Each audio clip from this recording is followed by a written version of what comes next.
来继续来到屏东的东港，自豪这款的行为嘛过分了。有一个小姐甲轿车停伫这自豪头前的大路，这个自豪认为去甲挡到出入口，再用这个铁链甲人的车链共连起来。讲这户人家安尼随意甲人的车锁起来，已经毋是第一届了。讲只要停伫因兜的头前，包括铁马、机车甲轿车，拢捌去互锁过。警方是讲，若互挡到出入口，会当来报拖掉。若是安尼大主大意讲锁车链，这已经是犯法了。车停在路边，车链锁好自豪用铁链锁条咧，车主真无奈。然后牵车的时候发现被锁了，那个轮框那边有被刮伤，其实就是一直被他咆哮到最后，其实我也是有点不高兴。记者一日去找厝主的铁链还伫厝内，是安怎会讲锁起来？伊是安尼讲的。我也无想伤多，我看会甲铁链锁会较厉害。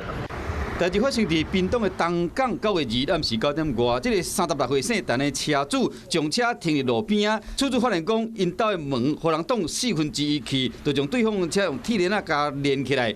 厝边记者讲，这个厝主凊彩锁人的车，这款的行为已经毋是头一摆啊。有时候他心情好，他就不会；他心情不好，他就会锁人家脚踏车，跟人家汽车的轮子。对啊，有花盆的花一大堆东西啊，对，都锁在链子，锁在他的摩托车。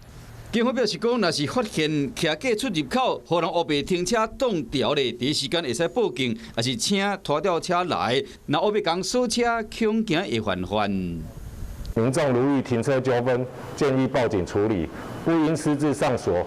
车主表示讲要加告，警方是表示讲，你若锁别人的车，已经构成民事的侵权，若是造成车辆损害，可能都要面临毁损的刑事告诉。提醒乡亲，都要选择正确的做法，唔通因为一时的冲动，所以都要惊法院。观众朋友，有一件事情不知道你们做了吗？